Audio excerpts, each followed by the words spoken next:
नमस्कार, मैं हूं मयूरिका और आप देख रहे हैं वीएनएम टीवी।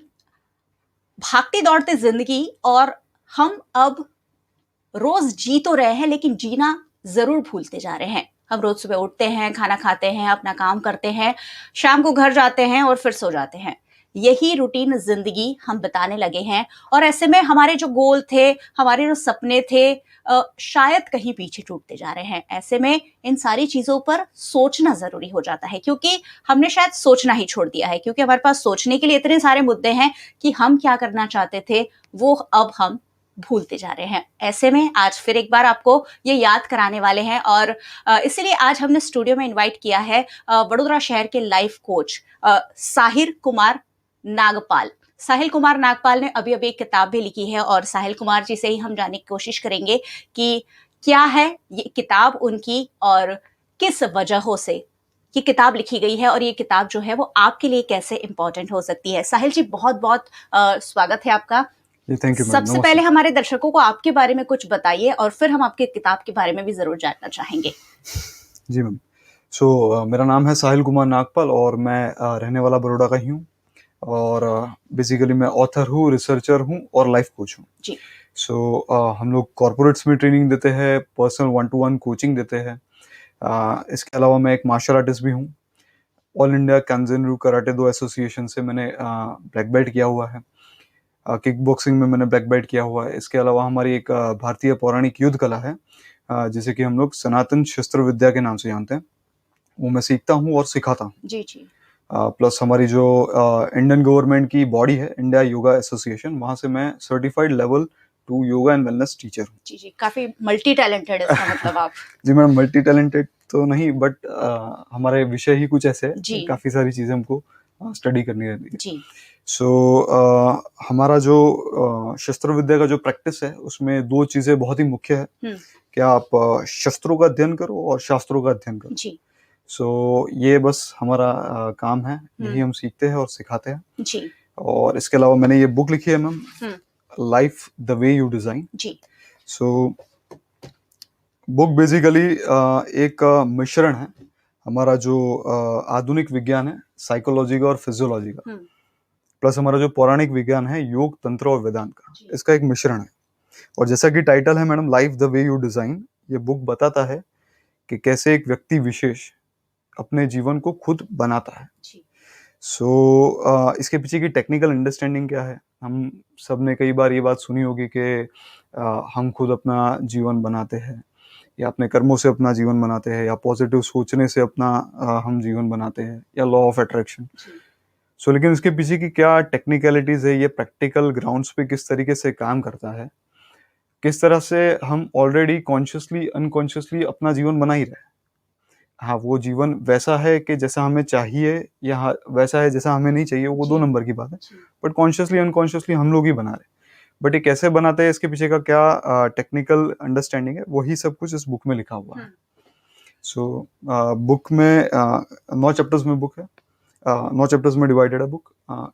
उसमें कंसेप्ट दिया है, कंसेप्ट के ऊपर डिटेल दिया गया है कि किस तरीके से काम करता है, इसका एंशिएंट साइंसेस में क्या रेफरेंस है, मॉडर्न साइंसेस में क्या रेफरेंस है, और ऐसे केस स्टडीज, ऐसे व्यक्ति के जिन्होंने प्रैक्टिकली अपनी लाइफ में ये पर्टिकुलर चीज को यूज किया है और वो किसी ना किसी क्षेत्र में सक्सेसफुल रहे। जी। और लास्ट में कुछ प्रैक्टिसेस दी है, जिससे कि क्या है, रीडर अगर पढ़ता है और उसे अपनी डेली लाइफ में उतारता है, तो वो इस पर्टिकुलर कॉन्सेप्ट को अपने जीवन में कुछ हद तक उतार सकता है। जी। Life the way you can design, title ही इतना ज्यादा इंटरेस्टिंग है कि जिंदगी में आप जो करना चाहते हैं वो कैसे कर सकते हैं, वो ये लिखा गया है। कल ही मैंने एक बात पढ़ी थी कि मेरी ओवरनाइट सक्सेस के पीछे बहुत सालों की मेहनत है। यानी आपको कॉन्शियसली और कंटिन्यूअसली अपने जो भी आपके सपने हैं उस पर काम करते जाना चाहिए, जो भी आपके गोल है, तभी ये साकार हो सकता है। और साहिल जी भी कुछ ऐसा ही कहने की कोशिश कर रहे हैं कि आपकी जिंदगी आप अपने तरीके से डिजाइन कर सकते हैं। सबसे पहले तो मेरे मन में साहिल जी सवाल यही आ रहा है कि आजकल सारी चीजें इंटरनेट पे किताबों में अवेलेबल है। ऐसे में ये किताब कैसे लोगों के लिए यूजफुल होगी, क्योंकि लोग ये मानते हैं कि ये सब तो हमें पता ही है या आता ही है या पढ़ा ही है। जी।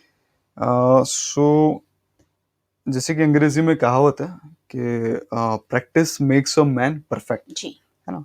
सो आप कितनी भी चीज़ें पढ़ लो, कितने भी किताबें पढ़ लो, कितने भी आप वीडियोज़ देख लो, फॉरवर्ड मैसेजेस पढ़ लो, या कितने भी आप जाकर के कोचिंग प्रोग्राम्स कर लो, आप रिट्रीट प्रोग्राम्स कर लो, लेकिन जब तक वो जो पर्टिकुलर कंसेप्ट या उसे फिलॉसफी कह लो या वो सिद्धांत कह लो, जब तक अगर आप उसे जीवन में डेली बेसिस पे अगर नहीं उतारते, उसे प्रैक्टिस नहीं करते, एक कंसिस्टेंट टाइम तक आप प्रैक्टिस नहीं करते, तो रिजल्ट देखना थोड़ा मुश्किल है। जी। ज्यादातर क्या होता है मैम के कंसेप्ट बहुत सारे मार्केट में, है ना? हर एक का अपना अलग अलग देखने का नजरिया है। जैसे कि अपने संस्कृत में एक कहावत है, एकम सत्यम विप्रा बहुता वदंती। जी। तो अलग अलग कोच, अलग अलग गुरु या अलग अलग टीचर्स उसे अलग अलग तरीके से बताते हैं, बट मोटे तौर पे क्या होता है कि सारे के सारे एक ही चीज बता रहे हैं, लेकिन अलग अलग एंगल से बता रहे हैं। अब क्योंकि ये डिजिटल रेवोल्यूशन का टाइम है कि जहाँ पे हम एक एक स्क्रॉल करके इंफॉर्मेशन, पहले एक समय ऐसा था कि जो इंफॉर्मेशन पाने के लिए हमें मीलों का सफर करना पड़ता था, आज वो एक स्क्रॉल में ही हमको तुरंत मिल जाता है। जी। जी। तो इसमें क्या है कि जो पर्टिकुलर इंफॉर्मेशन हम देखते हैं ना, उसका वैल्यू थोड़ा सा कम हो जाता है। एब्सोल्युटली। हाँ। सो एक चीज है कि आप कोई भी एक पर्टिकुलर पाथ को पकड़ो, एक कोई भी एक कंसेप्ट को पकड़ो, एक टीचर को पकड़ो या चाहे एक स्कूल को पकड़ो, और उसे एक लंबे समय तक आप पकड़ के रखो। मतलब ऐसा है कि आप एक तरह का लेंस डेवलप करो और दुनिया को, लाइफ को उसी लेंस के थ्रू देखो। जी। प्रॉब्लम क्या आती है मैम कि हम तुरंत वो लेंस चेंज करते हैं, है ना? सोशल मीडिया में जैसे हम स्क्रॉल करते हैं ना, वैसे वो लेंस भी तुरंत चेंज करते हैं। तो इससे जैसे चाहिए हमको वैसे रिजल्ट्स नहीं दिखते। मैं यही कहूंगा कि आप जो भी एक पर्टिकुलर पाथ पकड़ते हैं, उसे पकड़े और उसी को फॉलो करें। मेरी बुक में भी एक्चुअली मैंने यही सब चीजें बताई है जी। कि पाथ इंपॉर्टेंट नहीं है ना? या कौन सा पाथ आप करते हो वो इंपॉर्टेंट नहीं है, जो कंसिस्टेंसी है वो इंपॉर्टेंट है। जी, आप क्या करना चाहते हैं वो शायद इतना ज़रूरी ना हो, लेकिन वो आप कैसे करते हैं वो बहुत ज़्यादा इम्पोर्टेंट है, और यही इस किताब में लिखा गया है। वैसे महामारी से देश जूझ रहा है और पिछले 1.5 साल से हम सबकी मानसिकता में काफ़ी बदलाव आया है। बहुत सारे लोगों ने अपने परिजनों को खो दिया है, कुछ लोगों की नौकरियां चली गई है, बिजनेसेस बंद हो गए हैं, बच्चे स्कूलों में नहीं जा पाए हैं, घर में हैं। ऐसे में सबकी मानसिकता पर बहुत ज़्यादा असर पड़ा है। ऐसे में एक पॉजिटिविटी क्रिएट करने की बात है, और ये कैसे हो सकती है ये भी मैं ज़रूर साहिल जी से पूछना चाहूँगी। बहुत मुश्किल दौर से देश गुजर रहा है, और ख़ासकर हमारा इंडियन जो कल्चर है बहुत ज़्यादा प्रभावित हुआ है, क्योंकि हमने ये देखा नहीं था कि हमें इतना वक्त घर में रहना पड़े। और ऐसे में अब कैसे इस किताब के ज़रिए हम पॉजिटिविटी लोगों में फैला सकते हैं, क्योंकि बहुत ज़्यादा ज़रूरत है फ़िलहाल पॉजिटिविटी की। सही कहा मैम, बिल्कुल सही कहा। ये लॉकडाउन के बाद मेरे काफ़ी स्टूडेंट्स हैं, काफ़ी क्लाइंट्स हैं, उनके लाइफ में भी काफ़ी चैलेंजेस हैं। कई लोग ये बताते हैं कि जैसे कि पहले कहा मैंने कि ये सब सुनने में तो बहुत अच्छा लगता है, जी। लेकिन जब उतारने की बात आती है तब बहुत मुश्किल होता है। इसे इसे कैसे करें? अभी सिचुएशन इतनी चैलेंजिंग है, प्लस ग्लोबल है। ऐसी सिचुएशन में हम कैसे अपनी लाइफ के अंदर प्रोडक्टिव चेंजेस लाए? मैं एक छोटी सी स्टोरी सुनाता हूँ मैम जी। आपको, रियल लाइफ स्टोरी है। मार्च या अप्रैल 2011 में एक एक लड़की थी, नेशनल लेवल एथलीट थी, वॉलीबॉल प्लेयर थी। वो ट्रैवल कर रही थी लखनऊ से दिल्ली, जी। CISF की एग्जाम देने जा रही थी, इंडस्ट्रियल सिक्योरिटी फोर्स। लड़की एथलीट थी, प्लस जिस जॉब के लिए भी वो अप्लाई कर रही थी वो सिक्योरिटी वाली है। जी। यानी कि वो उसका जो काम रहेगा वो ऐसा रहेगा कि जहाँ पे उसे लोगों को और प्रॉपर्टीज को सिक्योर करना है। जी। जब वो ट्रैवल कर रही थी रात को ट्रेन में, तो कुछ गुंडे बदमाश ट्रेन में आए, ठीक है? वो लोगों को लूट रहे थे। जब लड़की को लूटने हैं, उसकी चेन लूटने हैं, लड़की ने ऑब्वियसली फाइट बैक किया। वो एथलीट है, वॉरियर मेंटालिटी की है, लेकिन क्योंकि वो गुंडे ज्यादा थे तो उन्होंने उसको ओवर पावर किया और उससे झड़प के अंदर वो ट्रेन के बाहर फेंक दिया। और ऐसे समय में सामने से एक ट्रेन आ रही थी, तो वो लड़की वो ट्रेन से टकराई और 2 पटरी के बीच में वो गिर गई। जब दोनों ट्रेन चली गई तो लड़की ने खड़े होने की कोशिश की। जब वो खड़े होने गई तो उसने देखा कि उसका एक पैर कट चुका है टोटली, और दूसरा पैर वो काफी हद तक फ्रैक्चर हो चुका है। जैसे तैसे करके उसने रात निकाली। सुबह को जब वो हॉस्पिटल पहुंची, उसका ऑपरेशन वगैरह हुआ। अब उसके पास पैर नहीं था। लड़की एथलीट थी, सिक्योरिटी फोर्स में जॉब के लिए अप्लाई कर रही थी। अब अचानक वो अपाहिज हो गई, अच्छा, इतना काफ़ी नहीं था, लेकिन उसके बाद ये जो इशू था वो काफ़ी पॉलिटिकल हो गया। सो कई ऐसे भी इल्ज़ाम उठे कि भई ये लड़की है पूरा बना रही है। इस तरह की नेगेटिविटी भी उसको काफ़ी हद तक झेलनी पड़ी। जी। उस समय पे ये यूट्यूब पे उसका पूरा इंटरव्यू है, अरुणिमा सिन्हा उनका नाम है। जी, जी, जी। सो उस समय बिस्तर में, हॉस्पिटल के बिस्तर में उसने एक चीज़ हुँ, डिसाइड की हुँ। कि मैं माउंट एवरेस्ट चढ़ूँगी और इन लोगों का मुँह बंद कर दूँगी। जी, और 2 साल के बाद वो माउंट एवरेस्ट उसने क्लाइंब किया और वो वर्ल्ड की फर्स्ट एम्पूटी फीमेल क्लाइंबर बनी, जी। है ना? सो क्या है मैम कि इस तरह की चैलेंजिंग सिचुएशन जब भी आती है ना हमारी लाइफ में, वैसी सिचुएशन में हम किस तरीके से रिस्पॉन्ड करते हैं, इंटरनली और एक्सटर्नली, जी, वो डिटरमाइन करता है कि हमारा फ्यूचर कैसा होगा। बिल्कुल। सो मेरी बुक में जो पहला चैप्टर है मैम, वो बिल्कुल यही बताता है कि लाइफ 2 चीज़ों से बनती है। एक जी, होता है इवेंट और एक होता है रिस्पॉन्स। जी, यानी कि एक है सिचुएशन, ठीक है? पॉजिटिव या नेगेटिव वो 2 नंबर की बात है। और एक है हम उस सिचुएशन में कैसे रिस्पॉन्ड करते हैं, जी। है ना? सो हमारा रिस्पॉन्स काफ़ी हद तक ये डिटरमाइन करता है कि फ्यूचर कैसा रहेगा। हुँ।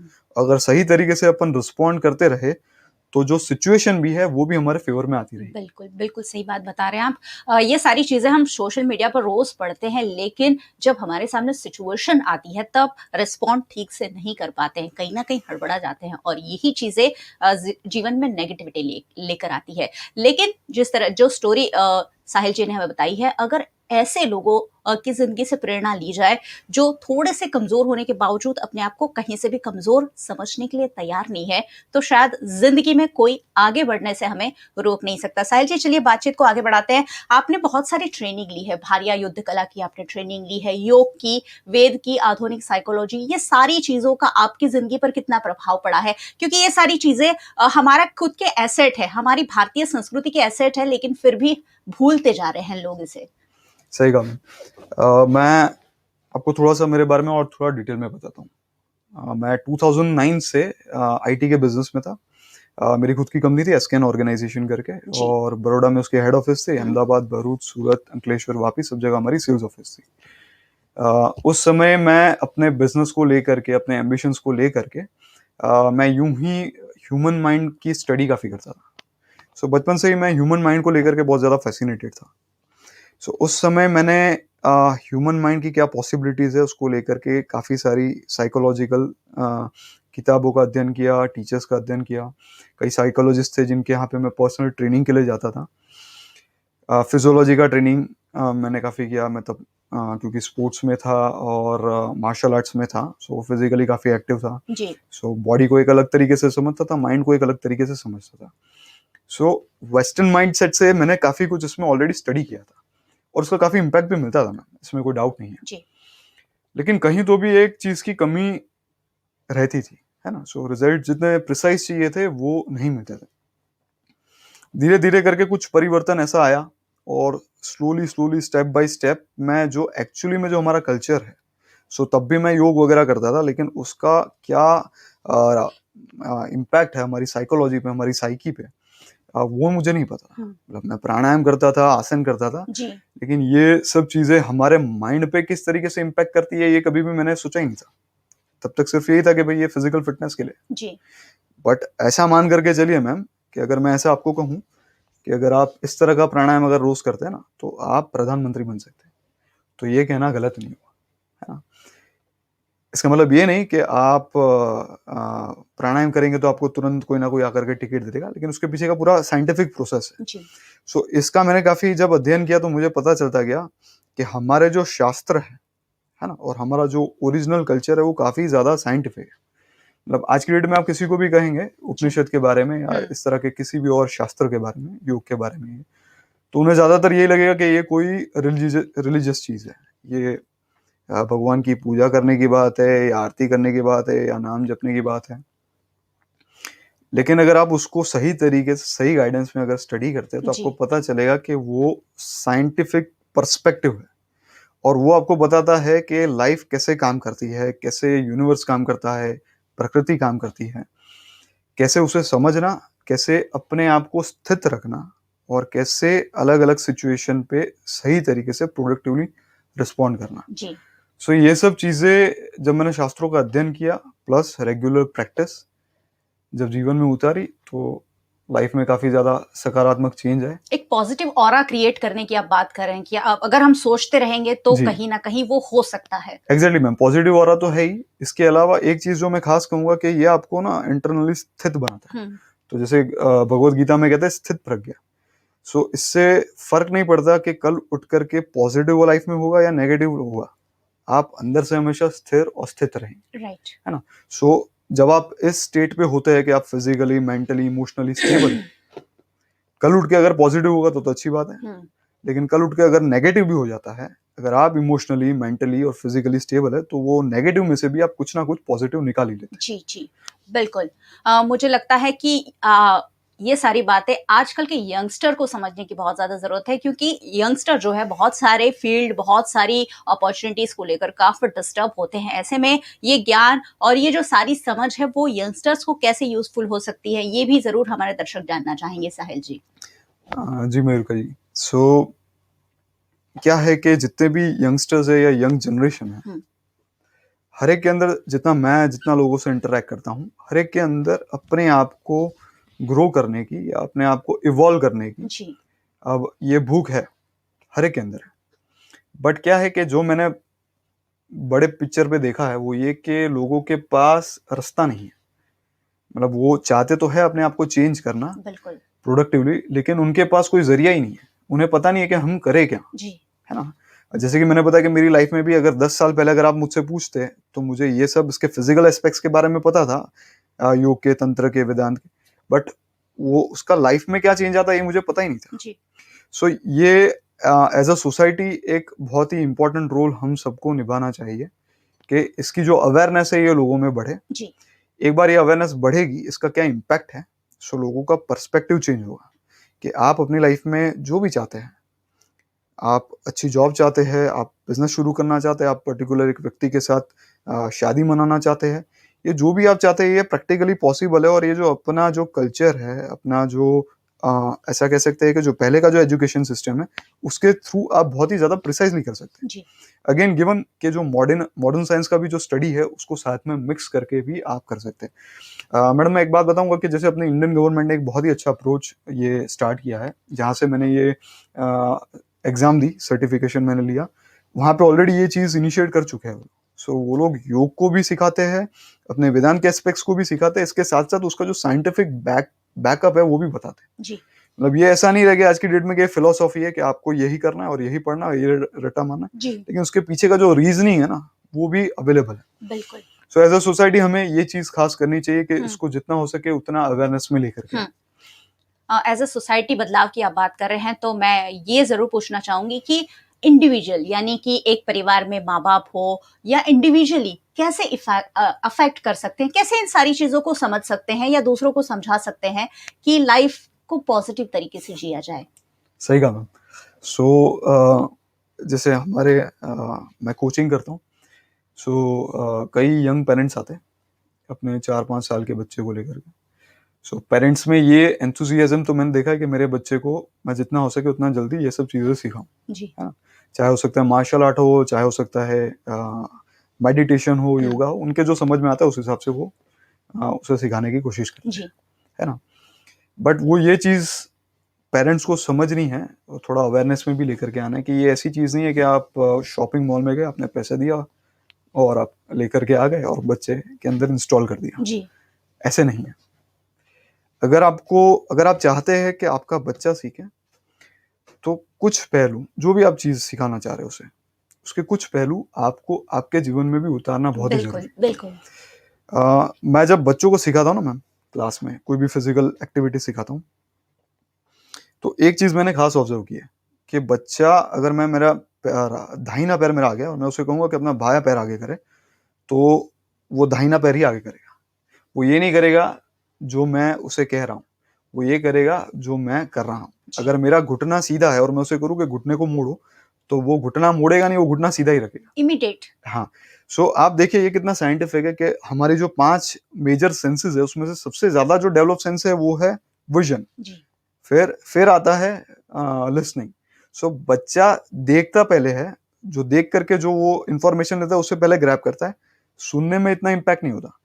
सो अगर आप घर पे बैठे हैं, अगर आप खुद मोबाइल में हैं और बच्चे आपको देख रहे हैं, तो कॉन्शियसली सबकॉन्शियसली वो यही चीज़ अपने अंदर उतारता है। जी। सो अगर आप चाहते हैं कि as a teacher, as a coach आप अपने बच्चे के अंदर ये सब परिवर्तन लेकर के आएँ, तो आपको अपने जीवन में भी जितना पॉसिबल हो, जिससे जितना पॉसिबल हो, उतना अपने जीवन में उसे उतारना ज़रूरी है। जी, बिल्कुल। चलिए आखिरी सवाल पूछ लेती हूँ साहिल जी आपसे। बुक आपने जो लिखी है life the way you design, जी मैम। क्यों ये लोग पढ़ें और कैसे पढ़ सकते हैं? कहाँ अवेलेबल है? ये ज़रूर हम बताना चाहेंगे हमारे दर्शकों को। जी ma'am, so life the way you design ये बुक है। It is published by 24/7 publishing.